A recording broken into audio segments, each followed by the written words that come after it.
Have you ever watched someone make a terrible mistake when you could have stopped them? My name is Gerald Patel. I own a piece of land with a small bridge crossing a creek at the entrance to my property. That bridge was there before I bought the house, before the subdivision was even built. One day, the HOA sent me a notice demanding I demolish it within 30 days for violating community standards. Here is the thing: that bridge was not mine. It belonged to the county. I knew that. I had the proof. I could have told them, but I did not. I let them destroy the bridge. Then I let them discover they had just demolished public property on camera, in front of witnesses, with a paper trail leading straight back to the person who gave the order. Drop a comment letting me know where you are watching from and if you enjoy stories about justice. Hit subscribe so you do not miss how this ends. I came home from a 2-week business trip to find a yellow notice stapled to my front door. The paper was bright, impossible to miss, with bold black letters at the top that read, "Notice of Violation, Unapproved Structure."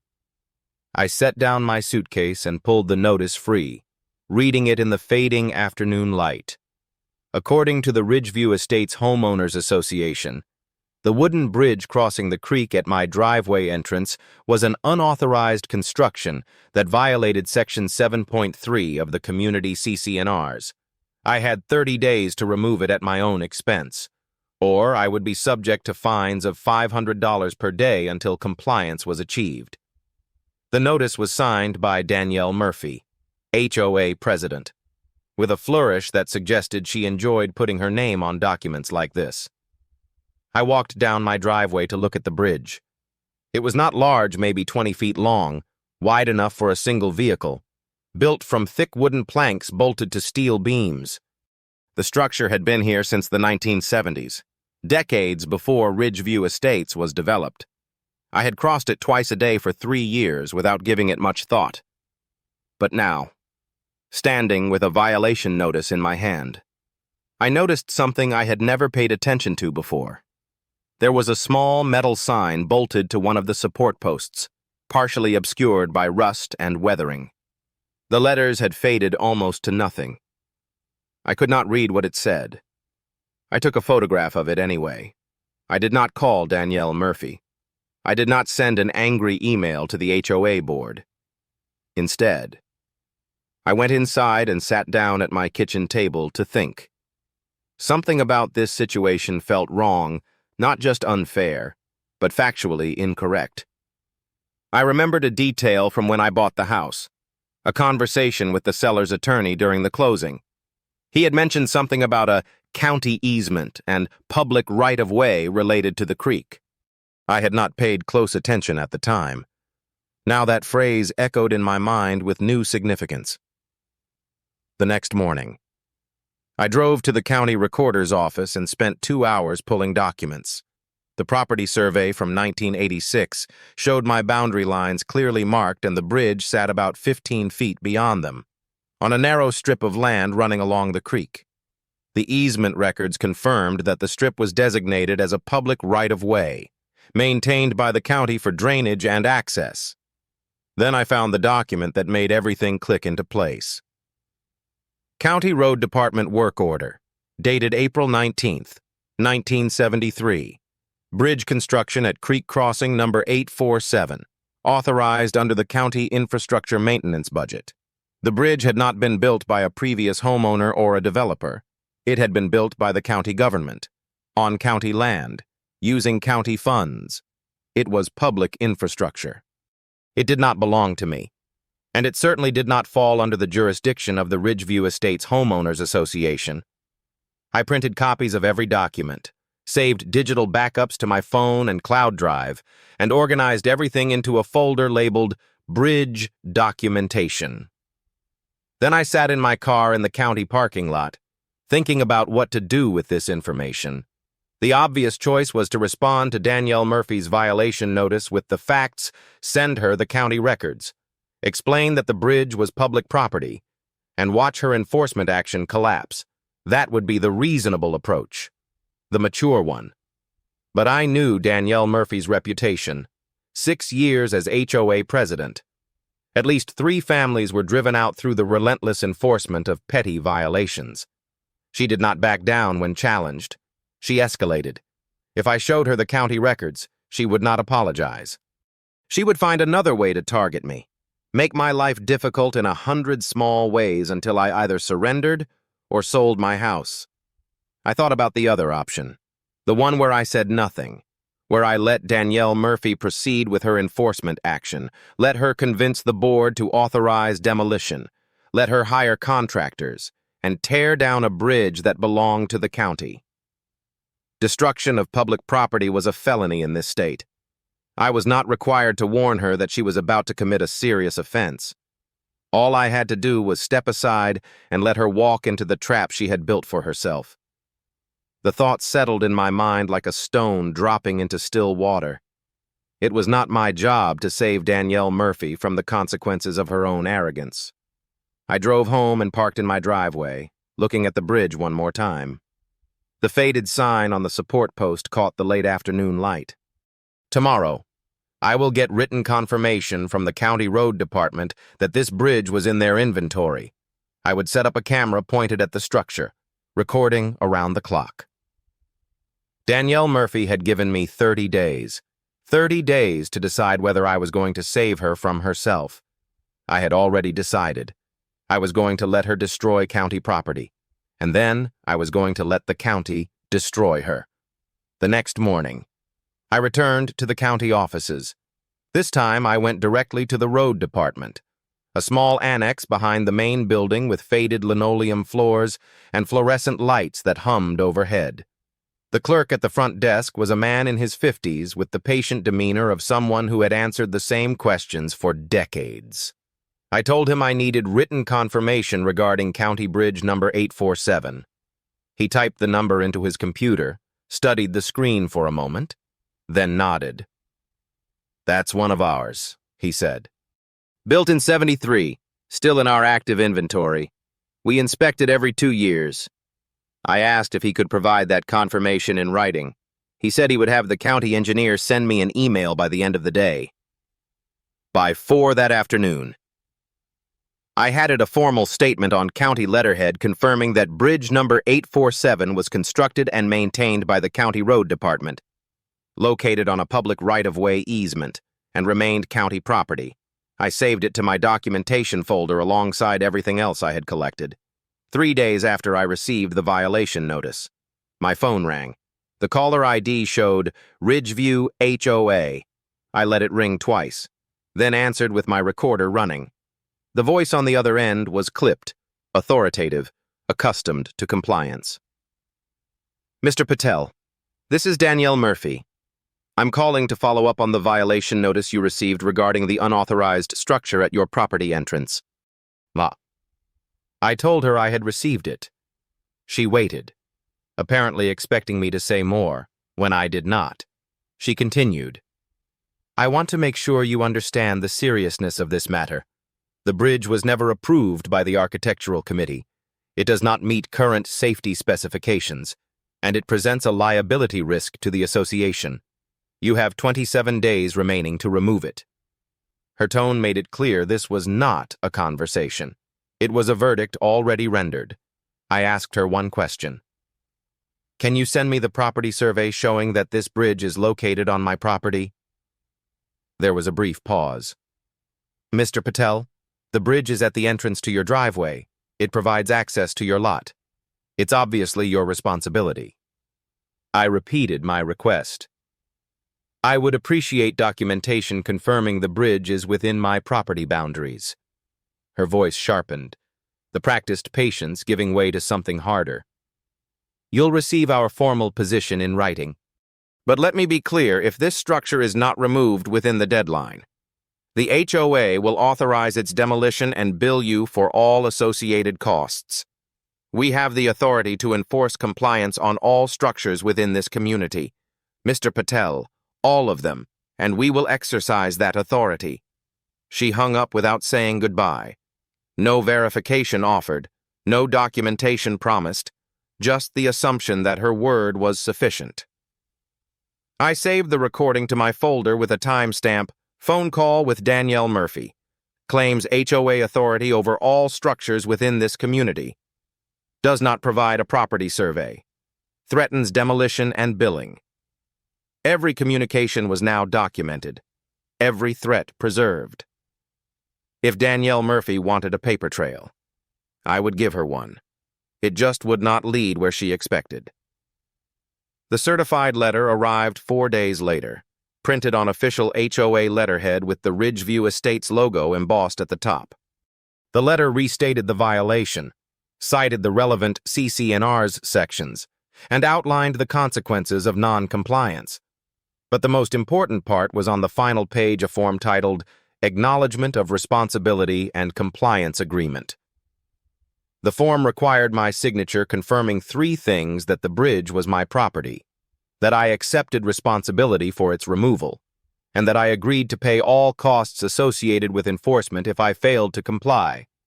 At the bottom, in small print, failure to return the signed acknowledgement within 14 days would be considered tacit admission of responsibility.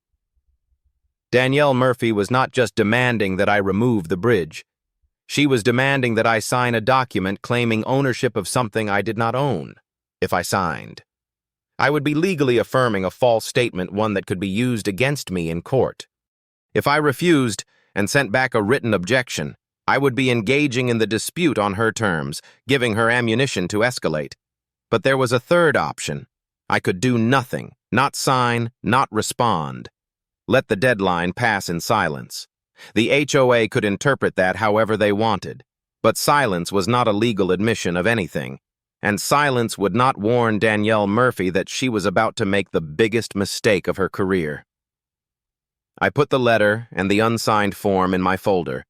I checked my camera setup, continuous recording to cloud storage, date stamped, backed up automatically. Whatever happened to that bridge, I would have a complete visual record. Then I drafted an email to my attorney friend, summarizing the situation and asking a hypothetical: if someone destroyed county property believing it was private property, would their mistaken belief be a defense? His response came the next morning. Mistake of fact might reduce the charge, but it wouldn't eliminate liability, especially if they had the opportunity to verify ownership and chose not to. Willful ignorance isn't protection. That phrase stayed with me. Willful ignorance. Danielle Murphy had every opportunity to verify ownership of that bridge. She could request a property survey from the county. She could check the public records I had accessed in less than 2 hours. She could examine the faded sign on the bridge itself, the one that still bore the county's identification number if anyone bothered to clean it. But she was not going to do any of those things. She was too certain of her own authority, too confident that the HOA gave her power extending to anything she could see from the road. She had built her entire tenure on that certainty: 6 years of unchallenged decisions, 6 years of residents who complained but ultimately complied. She was not going to let facts interfere with that pattern. And I was not going to interfere with her. 23 days remained on her deadline. 23 days until Danielle Murphy authorized the destruction of county infrastructure, believing it was her right to do so. 23 days until she walked off a cliff she refused to see. The only thing I had to do was nothing. The weekend after I received the certified letter, I walked down to the bridge with a bucket of soapy water and a wire brush. The metal sign on the support post had been there for 50 years, exposed to rain and rust and decades of neglect. Whatever was written on it had faded to near invisibility, but faded was not the same as gone. I scrubbed carefully, working the bristles into the grooves where the letters had been stamped into the metal. Slowly, character by character, the words emerged from beneath the grime. County Bridge number 847, maintained by County Road Department. Yeah. I photographed the sign from multiple angles, making sure the text was legible in each image, then added everything to my documentation folder. Physical proof, permanently affixed to the structure itself, that this bridge belonged to the county. Anyone could have seen it. Anyone could have cleaned it off and read what it said. Danielle Murphy could have walked down here before sending her violation notice and realized she was about to demand the demolition of public infrastructure. But she had not. She had assumed. And I was not going to correct her. The emails from the HOA continued to arrive with clockwork regularity. 1 week after the certified letter, Mr. Patel, you have 14 days remaining to comply with the violation notice. I archived it without responding. 3 days later. This is your final courtesy reminder. 11 days remain.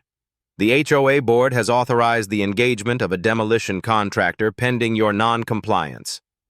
I archived that one too. Each email was another brick in the wall I was building around Danielle Murphy, a wall of documentation that would eventually seal her inside her own decisions. She was creating the evidence that would convict her, one official communication at a time, and she had no idea she was doing it. A neighbor stopped by one afternoon while I was checking my camera angle. Tom Reeves. 2 houses down the road. He was a retired electrician who had lived in Ridgeview Estates since the original development, long enough to have seen 3 HOA presidents come and go.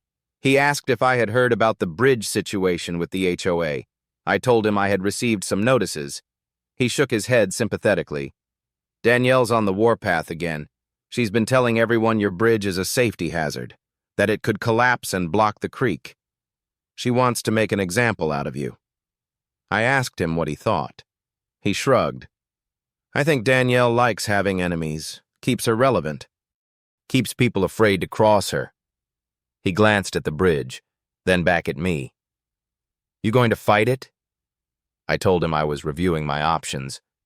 He nodded slowly, the way someone nods when they expect a neighbor to fold under pressure. Well, good luck, he said. You're going to need it. He walked back to his house without looking over his shoulder. I did not tell him what I knew. I did not explain that the bridge was not mine to remove. I just let him believe what everyone else believed, that I was another resident caught in Danielle Murphy's crosshairs, deciding whether to comply or resist. The community had already made up its mind about how this would end. They had seen it before. They expected me to either pay for the demolition or fight a losing battle until I gave up and moved away. No one expected a third option. No one expected that I might simply step aside and let Danielle Murphy destroy herself. The board meeting was scheduled for the following Thursday. I received the notice by email, Special Session Enforcement Action Review. The agenda listed one item, authorization of demolition for non-compliant structure at Patel residence. Pending owner's continued failure to comply. Danielle Murphy was not waiting for my 30-day deadline to expire. She was bringing the matter to the board early, seeking authorization to act the moment my time ran out. She wanted the vote locked in before I could mount any defense. She wanted the machinery of enforcement already in motion when the clock struck 0. The meeting was open to residents. I could attend. I could present the county records, the engineer's confirmation, the photographs of the sign. I could stop everything right there, in that room, with a single stack of documents. I thought about it for one evening, sitting on my porch as the sun dropped behind the trees. If I spoke up, Danielle would be embarrassed. The board would rescind the enforcement action. The matter would be closed, and everyone would move on with their lives. But Danielle would not forget. I had seen what happened to the Hendersons, who fought a fence dispute for 2 years before selling their house and moving away. Danielle Murphy did not lose gracefully. She did not learn from mistakes. She doubled down and found new angles of attack. If I stopped her now, I would be fighting her forever.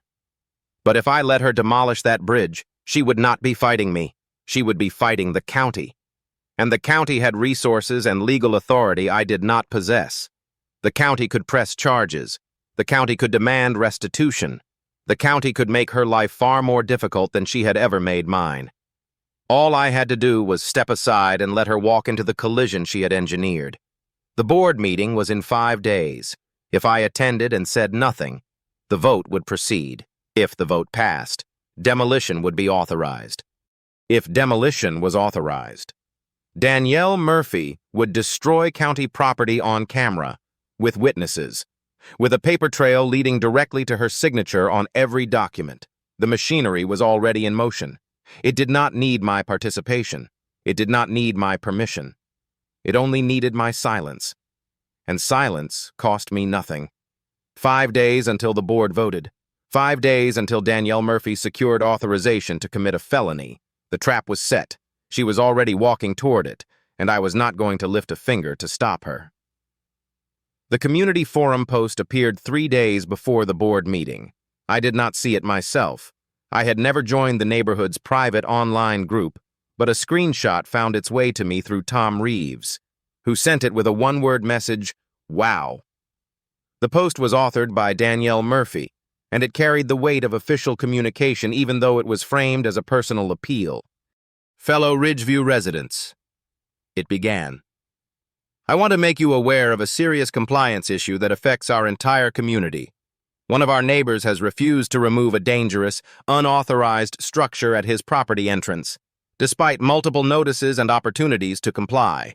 This resident has chosen to ignore our community standards. The bridge in question is an eyesore and a safety hazard. If it collapses, it could block the creek and cause flooding on adjacent properties. I'm asking for your support at Thursday's board meeting as we take action to protect our neighborhood. She did not use my name. She did not need to. Within hours, the comments section had filled with agreement and concern. Thank you for protecting our property values. Danielle, that bridge has always looked sketchy to me. Some people just don't care about the community. A few voices asked questions. Has anyone actually inspected it? But they were drowned out by the chorus of support. Danielle had framed the narrative before I could respond, assuming I even wanted to. I saved the screenshot to my documentation folder. The social effects were immediate. Neighbors who had waved to me for 3 years now looked away when I drove past. At the mailbox cluster near the subdivision entrance, conversations stopped when I approached. No one accused me of anything directly. The silence was its own accusation. Danielle Murphy had turned me into a symbol of non-compliance before the board meeting even began. Marginalize the target, build consensus, then act with the appearance of democratic support. She had done it before. She was doing it again. Thursday evening arrived with the heavy stillness of late summer. The board meeting was held in the community center, a small building near the subdivision entrance that served as the HOA's unofficial headquarters. The room was fuller than usual, perhaps 30 residents, drawn by Danielle's forum post and the promise of enforcement action.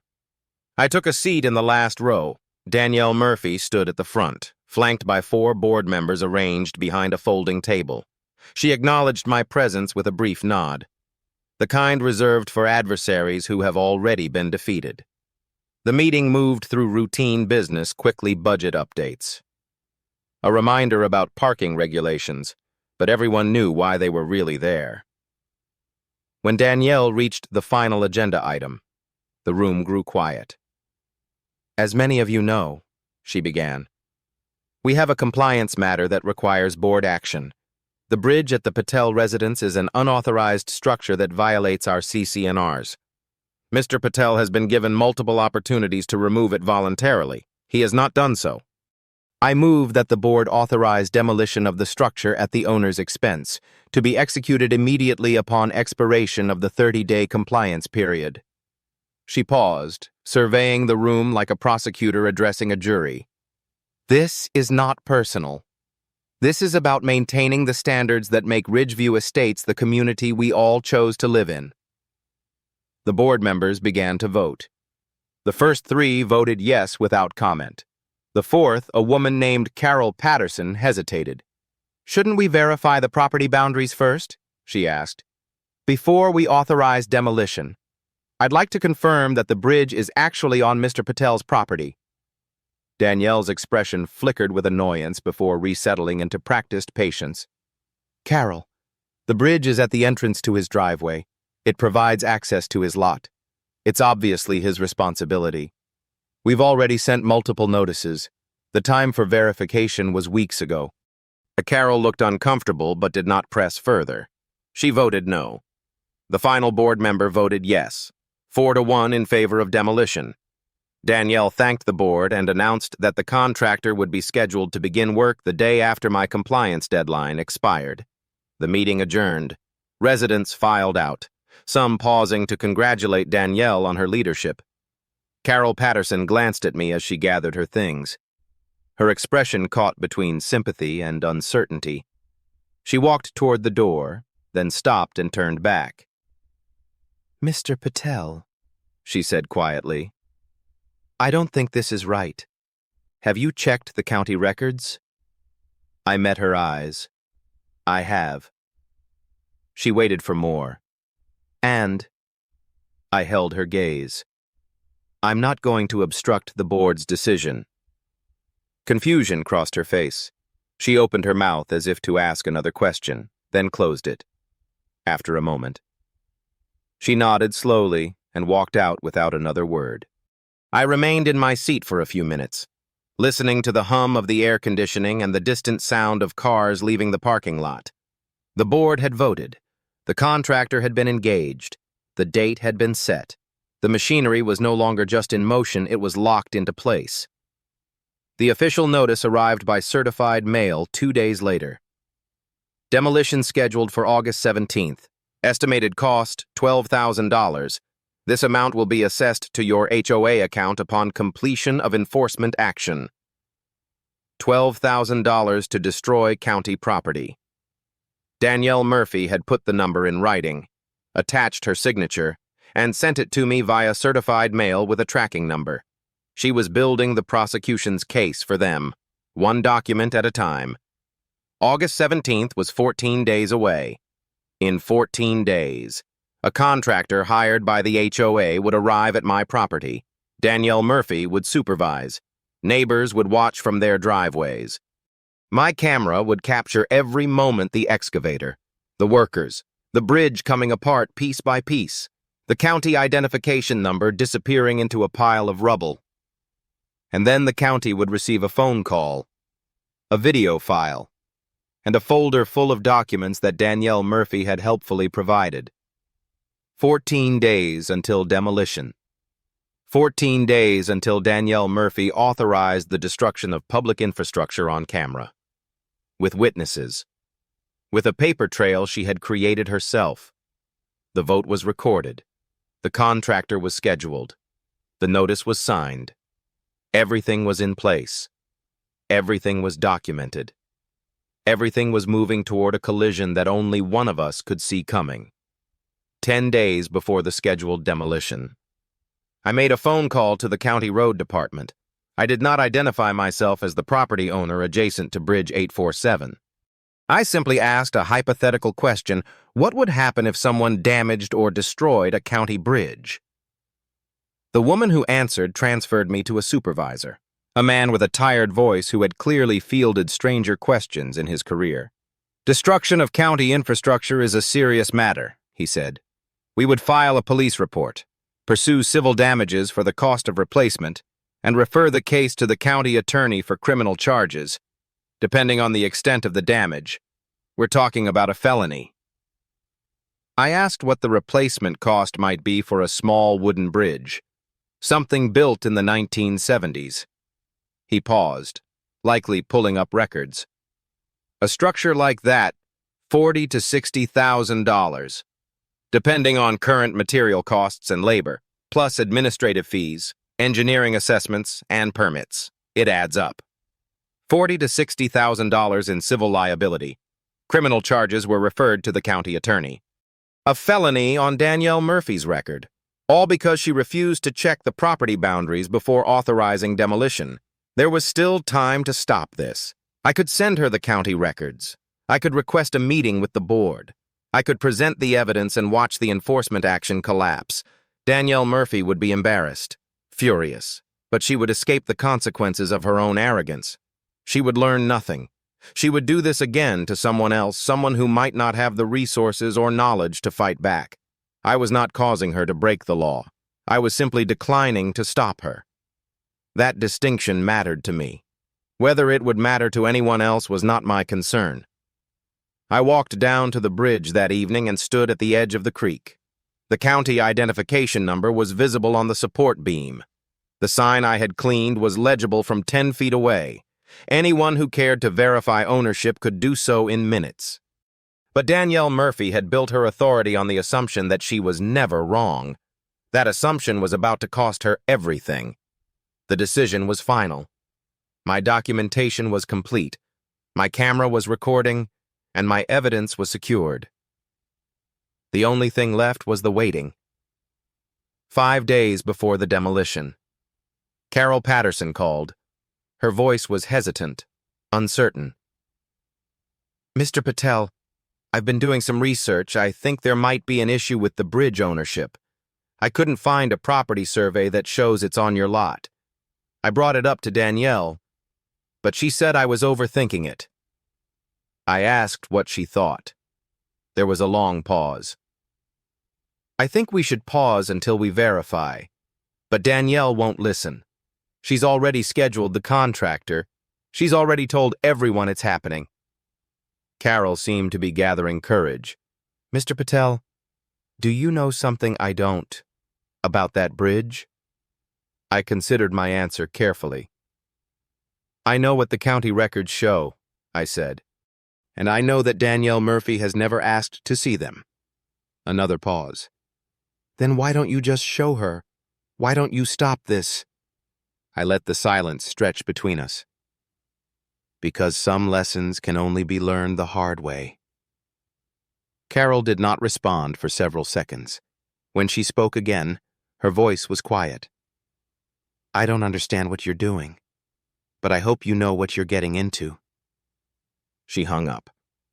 Carol Patterson was the only person on that board who had asked the right question, the only one who had bothered to check, and even she could not stop what was coming. Danielle Murphy had too much momentum, too much certainty, too much invested in being right. The contractor was scheduled, the community was aligned, the machinery of enforcement was locked into place. 3 days before the demolition. I saw a flatbed truck drive past my property. On the back was an excavator yellow paint, steel teeth, the kind of equipment designed to tear things apart. The truck continued toward the contractor's staging area near the subdivision entrance. Danielle Murphy was assembling her forces, readying herself for the moment of triumph when the unauthorized structure would finally be removed, and her authority would be vindicated. She had no idea what she was actually preparing for. She had no idea that the bridge she was about to destroy belonged to the county. She had no idea that every decision she had made, every notice, every vote, every signature was building a case against herself. The excavator sat parked at the staging area for the next 2 days. I drove past it each morning on my way to work, a yellow machine waiting patiently for its assignment. The contractor's crew began arriving on the second day, setting up barriers and staging materials. Someone had posted a notice on the community bulletin board, "Bridge removal August 17th. Please avoid Patel property entrance during work hours." Just Danielle Murphy was advertising her crime in advance. She was inviting witnesses. She was creating a public record of her intentions. The irony was almost elegant. She believed she was demonstrating strength, showing the community that non-compliance had consequences. She had no way of knowing that she was the one who would face consequences measured in felony charges, civil liability, and the destruction of the authority she had spent 6 years building, 72 hours. The equipment was staged, the crew was assembled, the notice was posted, the board had voted, the documents were signed, everything was in motion, rolling toward August 17th with the momentum of a machine that could no longer be stopped. Danielle Murphy had committed herself completely. She had staked her reputation on this enforcement action. She had told the entire community that she was going to tear down that bridge, and she was not going to back down now. Not for Carol Patterson's questions, not for property surveys, not for anything. 72 hours until the excavator's teeth bit into the first wooden plank. 72 hours until Danielle Murphy discovered what happened when you destroyed county property on camera. The trap was set. The target was walking toward it, and nothing I said or did would change what was coming. August 17th arrived with clear skies and the promise of heat. I woke at 6, made coffee, and sat on my porch watching the road. The excavator had been moved from the staging area the previous evening, repositioned closer to the subdivision entrance. By 7:30, I could hear the rumble of diesel engines starting up. By 7:45, a convoy of vehicles began making its way down the road toward my property, the excavator on its flatbed, a dump truck, 2 pickup trucks with the contractor's logo on the doors, and Danielle Murphy's silver sedan bringing up the rear. I remained on my porch, coffee in hand, watching them approach. My camera had been recording since dawn. The footage was being uploaded to cloud storage in real time. Whatever happened in the next few hours would be documented from multiple angles, with timestamps that could not be disputed. The convoy stopped at the bridge. Workers climbed out of the trucks and began setting up orange traffic cones and caution tape. The excavator was unloaded from the flatbed with practiced efficiency, its engine growling as it maneuvered into position. Danielle Murphy emerged from her sedan wearing a blazer and carrying a clipboard, as if she were supervising a corporate event rather than the destruction of infrastructure. She surveyed the scene with visible satisfaction, then turned and walked up my driveway toward the porch. I did not stand. I did not move. I simply watched her approach, the same way I had watched everything else unfold over the past 30 days. "Mr. Patel," she said, stopping at the bottom of the porch steps. "I wanted to give you one last opportunity to handle this yourself. If you'd prefer to hire your own contractor to remove the bridge, we can postpone the demolition.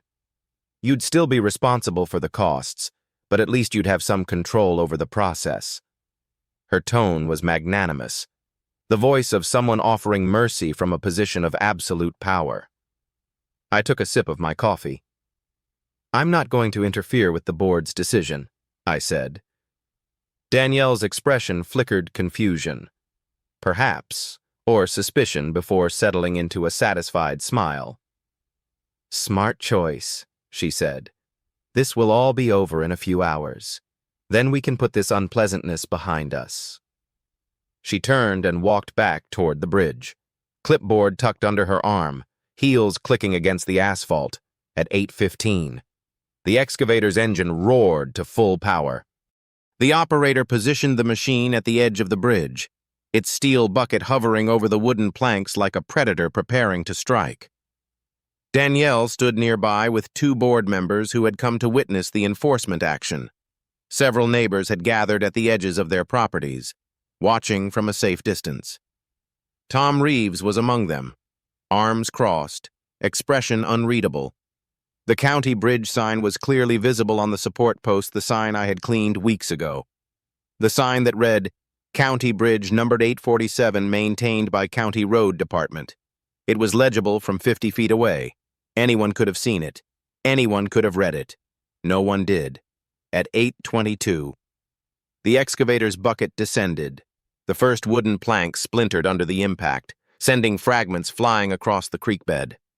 The operator worked methodically, tearing the bridge apart section by section, dropping the debris into the dump truck that had backed up to the edge of the water. Danielle watched with her arms crossed, nodding approvingly at each swing of the bucket.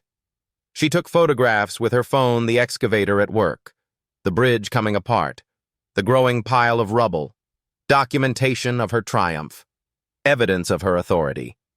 She had no idea she was photographing a crime scene. By 9:40, the bridge was gone.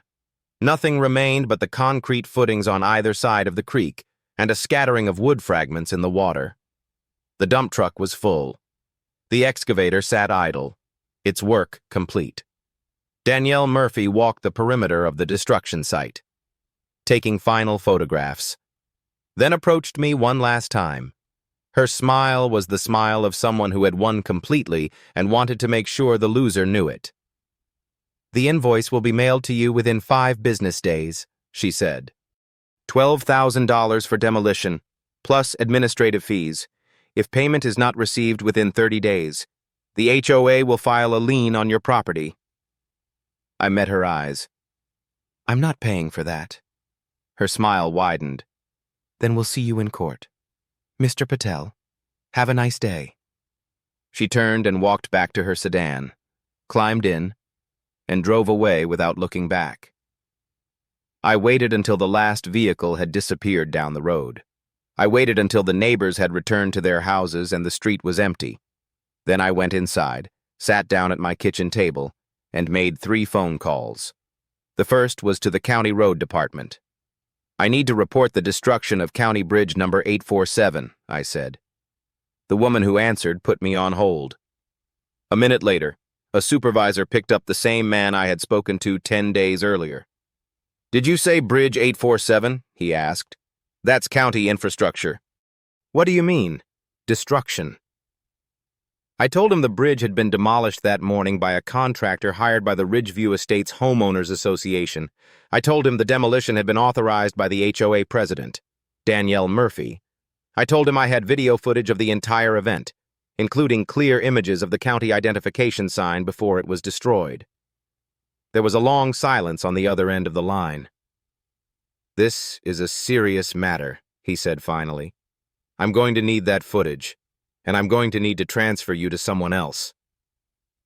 The second call was to the sheriff's office non-emergency line. I reported the destruction of county property and provided the address. The deputy who took my statement asked if I knew who was responsible. I gave him Danielle Murphy's name, the name of the contracting company, and the names of the board members who had witnessed the demolition. He asked if I had evidence.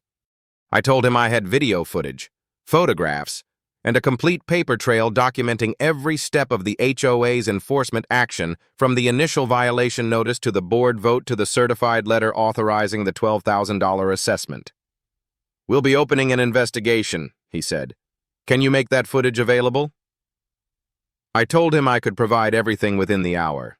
The third call was to the county engineer's office. I requested his email address and sent him the video files, the photographs, and scanned copies of every document I had collected over the past 30 days. I copied the county attorney's office on the email. The subject line read, "Documentation of Destruction County Bridge number 847, Ridgeview Estates HOA." By noon, I had confirmations from all 3 offices. The County Road Department had dispatched an inspector to assess the damage. The sheriff's office had assigned a detective to the case. The county attorney had acknowledged receipt of my documentation and forwarded it to the criminal division for review. The machinery of accountability was now in motion, real machinery, with real authority, moving toward Danielle Murphy with the weight of government behind it. I poured myself another cup of coffee and sat on my porch, looking at the space where the bridge used to be. The creek flowed beneath it, indifferent to what had happened above. Danielle Murphy was probably at home right now, posting her photographs to the community forum, celebrating her victory over the non-compliant resident who had dared to challenge her authority. She had no idea that the county was already reviewing footage of her crime. She had no idea that a detective was already pulling records. She had no idea that every document she had signed, every notice she had sent, every vote she had orchestrated was now evidence in a criminal investigation. She had destroyed county property on camera, with witnesses, with a paper trail she had built herself, and she had absolutely no idea what was coming. 72 hours after the demolition, a white county truck pulled up to the space where the bridge used to be. 2 men in hard hats and reflective vests climbed out, one carrying a clipboard, the other a camera. They spent 45 minutes examining the site, photographing the concrete footings, measuring the creek bed, and documenting the debris that still littered the water. I watched from my porch but did not approach. They did not need my help. They knew exactly what they were looking at when they finished. The man with the clipboard walked up my driveway and introduced himself as a senior inspector from the County Road Department. "Mr. Patel, we've confirmed that the destroyed structure was County Bridge 847, he said. "It was in our active inventory. The replacement cost is estimated at $52,000, not including environmental remediation for the debris in the waterway. The county attorney has been notified." He handed me a business card. "If you have any additional documentation, please forward it to this office." I told him I had already sent everything. He nodded and returned to his truck. That afternoon, a detective from the sheriff's office arrived. His name was Martinez, and he had the unhurried manner of someone who had built cases for 20 years. He asked to see the video footage. I showed him on my laptop the convoy arriving, the excavator unloading, Danielle Murphy supervising in her blazer with her clipboard, the bridge coming apart plank by plank, the county sign visible until the moment it was torn from its post and thrown into the dump truck. Martinez watched without expression, occasionally asking me to pause or rewind when the footage ended. He sat back and exhaled slowly. "You recorded the whole thing," he said. It was not a question. I told him the camera had been running since dawn. He asked for copies of all the files, plus any documentation related to the HOA's enforcement action. I gave him a USB drive containing everything the violation notices, the emails, the certified letters, the board meeting minutes, Danielle Murphy's signature on every authorizing document. "This is thorough," he said, turning the drive over in his hand. "Most people don't keep records like this." I told him I believed in documentation. The phone call from Danielle Murphy came 2 days later. Her voice was different, the practiced authority replaced by something rawer, closer to panic. "Mr. Patel, what did you tell them?" I asked who she meant. "The county, the sheriff. Someone from the county attorney's office called me this morning asking about the bridge. What did you tell them?" I kept my voice neutral. "I reported the destruction of county property." There was a sharp intake of breath. "That bridge was on your property. It was your responsibility." I let a beat pass before responding. "No, it wasn't. The bridge was on a county easement. It was built by the county road department in 1973. It's been in their inventory for 50 years. It's in the public records." Silence. I could hear her breathing, rapid and shallow. "That's not possible," she said finally. "Why didn't you say anything? Why didn't you tell us?" I considered the question. "You never asked. You assumed. You sent violation notices, demanded demolition, authorized contractors, scheduled the work, and at no point did you or anyone on the board verify that the bridge was actually on my property. The county records were available to anyone who wanted to check. You chose not to check." The silence stretched longer this time. When Danielle spoke again, her voice was cold. "You did this on purpose. You knew. You knew the whole time, and you let us destroy it." I did not deny it. "I didn't do anything.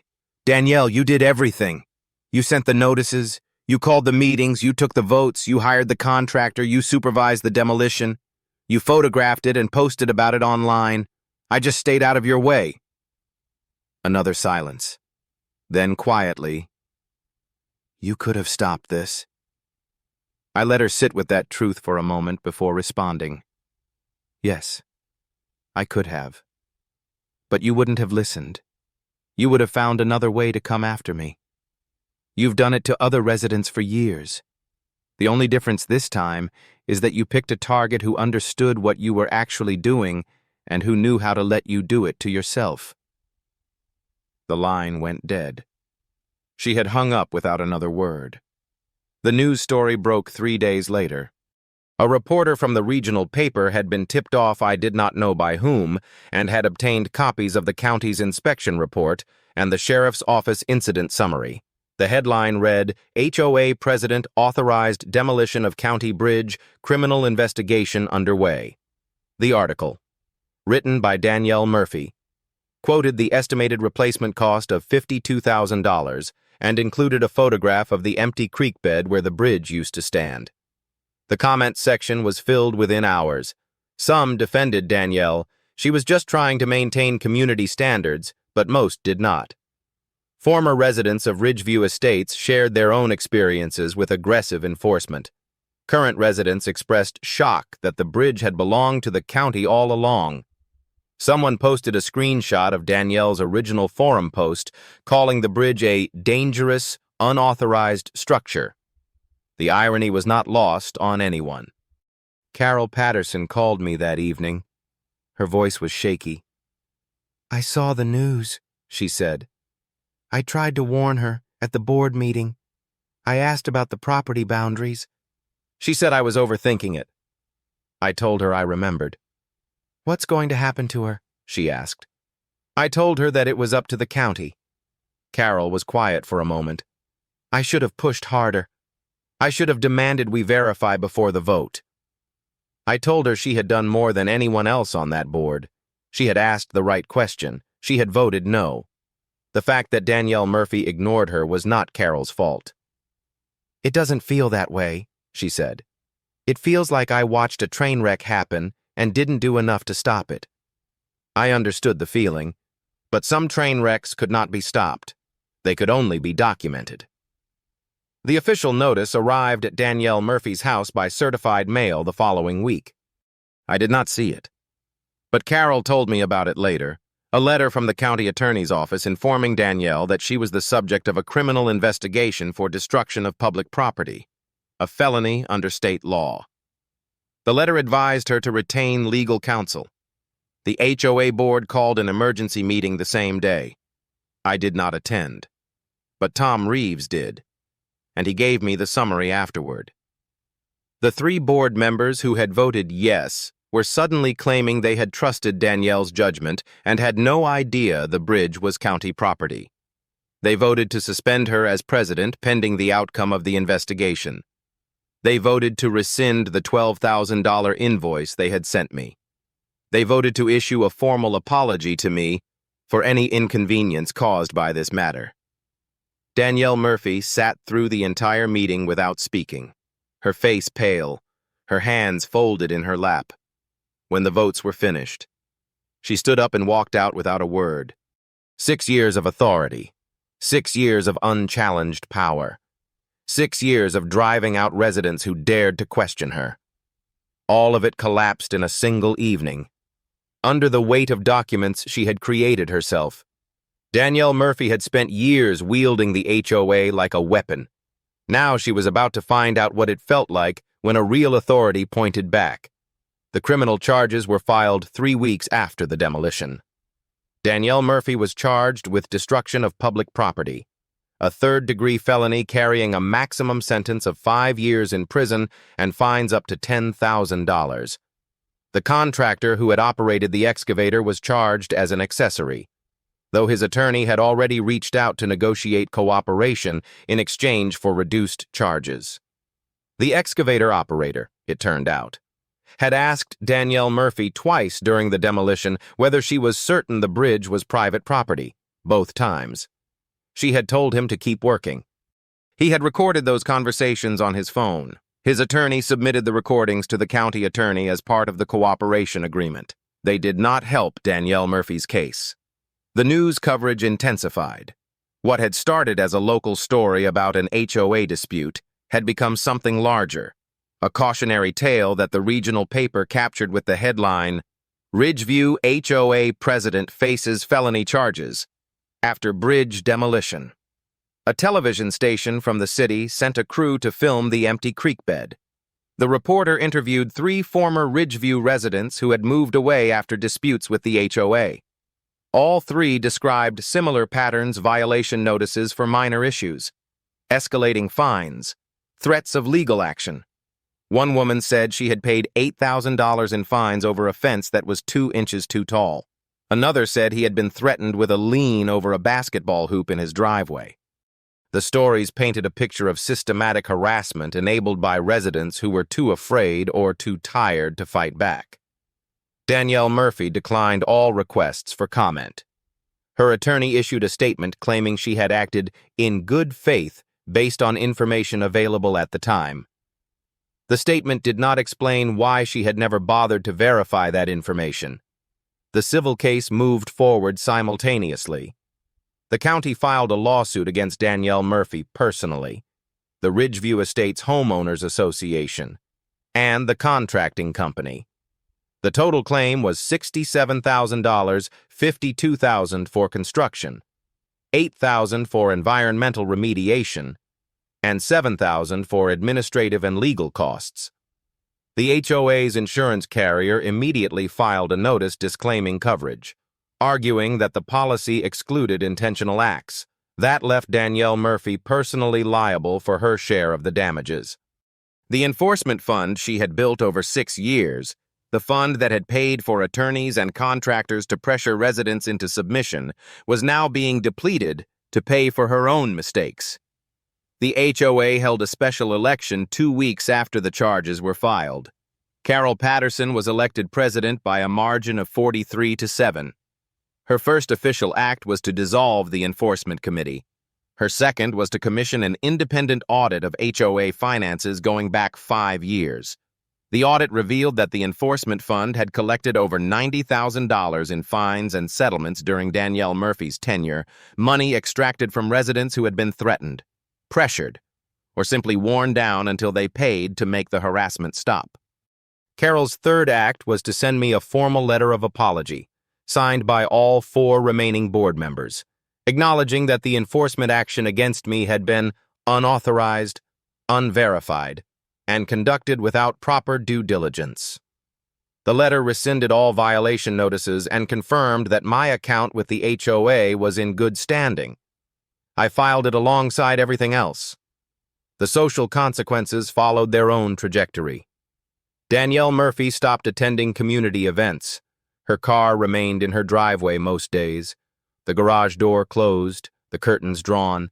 The forum post she had written calling my bridge a dangerous, unauthorized structure had been deleted.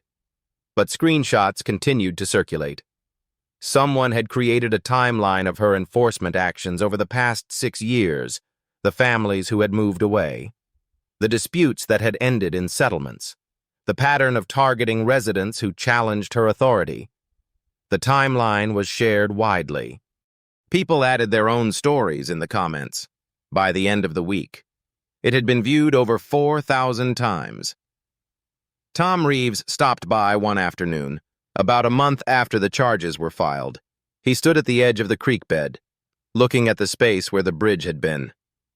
"County says they'll start rebuilding next spring," he said, "waiting for permits and environmental clearances."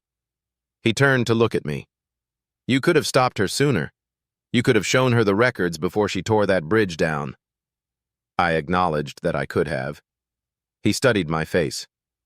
"Why didn't you—" I told him the truth. Because she wouldn't have listened, and she would have kept doing this to other people until someone stopped her permanently. Tom nodded slowly. "So you let her stop herself?" I did not disagree. He looked back at the creek bed for a long moment, then walked away without another word. The plea hearing was scheduled for October. Danielle Murphy's attorney had been negotiating with the county attorney for weeks, trying to reduce the felony charge to a misdemeanor. The county attorney was not inclined to be generous. The case had attracted too much attention. The facts were too clear. The excavator operator's recordings had eliminated any defense based on good faith.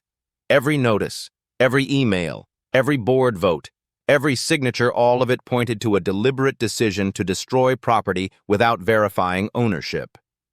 The county attorney told a reporter that the case would send a message about accountability. Danielle Murphy's attorney told the same reporter that his client was deeply remorseful. Neither statement changed the fundamental reality. I received a subpoena to testify at the plea hearing. The county attorney wanted me to confirm the timeline of events, the violation notices, the phone calls, the board meeting, and the demolition. I reviewed my documentation folder one more time. Nearly 2 inches of paper represented 30 days of enforcement action and the months of consequences that followed. Every document told part of the story. Together. They told the whole story. The hearing was 2 weeks away. Danielle Murphy had spent 6 years believing that her position gave her power over everyone in Ridgeview Estates. She had spent 6 years punishing residents who challenged her, driving out families who refused to comply. Now she was about to stand before a judge and answer for it. The documentation was complete. The witnesses were prepared. The evidence was irrefutable. Some authority cannot be assumed. It can only be earned. And Danielle Murphy had earned nothing but consequences. The plea hearing took place on a Thursday morning in late October. The courtroom was smaller than I had expected: wood-paneled walls, fluorescent lighting, rows of wooden benches that creaked when anyone shifted their weight. I arrived early and took a seat near the back. Carol Patterson was there, along with Tom Reeves and a handful of other Ridgeview residents who had come to witness the conclusion of something that had affected all of them in different ways. A reporter from the regional paper sat in the front row with a notebook open on her lap.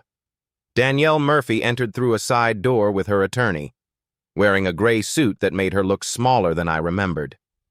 She did not look at the gallery. She did not look at me. She kept her eyes forward, fixed on the judge's bench, as if the rest of us had already ceased to exist. The county attorney presented the case efficiently. Destruction of public property, estimated damages of $67,000, a pattern of conduct demonstrating reckless disregard for verification procedures.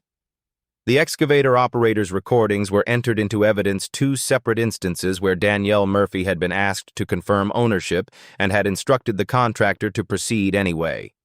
The county attorney recommended that the court accept the negotiated plea agreement, but impose the maximum penalties allowable under its terms. Danielle Murphy's attorney rose and delivered a statement about his client's years of service to the community, her lack of prior criminal record, her willingness to accept responsibility.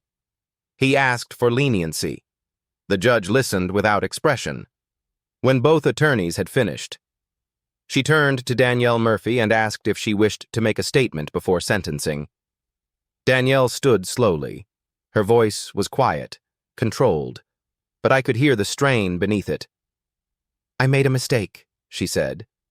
"I believed I was acting in the best interests of the community. I did not verify the ownership of the bridge, and I should have. I accept responsibility for that failure." She paused. "I am sorry for the damage I caused." She sat down. The judge nodded once and began reading the sentence. The felony charge had been reduced to a misdemeanor as part of the plea agreement: destruction of property under $25,000, which was a legal fiction given the actual replacement cost, but one that the county attorney had accepted in exchange for a guaranteed conviction. The sentence was 2 years of probation, a fine of $15,000, and 200 hours of community service to be performed with the county road department. The judge added one additional condition: Danielle Murphy was permanently barred from serving in any leadership capacity for a homeowners association in the state. She would never again hold the position she had used to harass, intimidate, and ultimately destroy the lives of residents who had simply wanted to live in peace. The judge's gavel came down. The hearing was over. Danielle Murphy was led out through the same side door she had entered, her attorney trailing behind. She never looked back. The civil case was settled 2 weeks later. The county accepted a payment of $58,000, $43,000 from the HOA's depleted reserves, and $15,000 from Danielle Murphy personally. The settlement included a clause requiring the HOA to implement new verification procedures before any future enforcement action. Carol Patterson signed the agreement on behalf of the board. She told me afterward that the HOA would need to raise dues for the next 3 years to recover from the financial damage. Some residents complained. Most did not. They understood that the alternative, continuing under Danielle Murphy's leadership, would have cost them far more in the long run. The new bridge was completed the following spring. I watched the construction from my porch. Over the course of 3 weeks, the concrete footings poured, the steel beams installed, the wooden planks laid one by one across the creek. The county had upgraded the design, making the structure wider and more durable than the original. When the work was finished, a crew arrived to install new signage. The sign was larger this time, mounted at eye level on both approaches. Impossible to miss: County Bridge number 847, property of county name, maintained by County Road Department. No one would ever mistake this bridge for private property again. The sign was a monument to what had happened and a warning to anyone who might consider repeating the same mistake. Carol Patterson stopped by on the day the bridge reopened. She brought a bottle of wine and an apology she had already delivered in writing. but seemed to need to say in person. "I should have done more," she said. "At that board meeting. When I asked about the property boundaries, I should have refused to let the vote proceed until we verified." I told her she had done more than anyone else on that board. She had asked the question no one else thought to ask. The fact that Danielle Murphy had dismissed her was not Carol's failure. It was Danielle's. Carol shook her head slowly. "I keep thinking about what would have happened if you had just shown her the records, if you had stopped it before the demolition." I poured 2 glasses of wine and handed her one. "She wouldn't have believed me," I said. "She would have accused me of forging documents, or she would have found some other technicality to justify her authority. And then she would have found another way to come after me. Another violation. Another fine. Another enforcement action. The only way to stop her permanently was to let her cross a line she couldn't uncross." Carol was quiet for a moment. "That's a hard way to think," she said finally. I did not disagree. It was hard, but it was also true. The community moved on, slowly and unevenly. Some residents sold their homes within the year, unwilling to live with the memory of what had happened. Others stayed and became more engaged, attending board meetings, asking questions, demanding transparency. The culture of fear that Danielle Murphy had cultivated for 6 years began to dissolve, replaced by something more cautious, but also more honest. Tom Reeves was elected to the board in the next regular election. His first proposal was a requirement that all enforcement actions be reviewed by an independent attorney before any notices were sent. The proposal passed unanimously. No one wanted to repeat the mistakes of the past. No one wanted to be the next Danielle Murphy. I saw her once more, about a year after the plea hearing.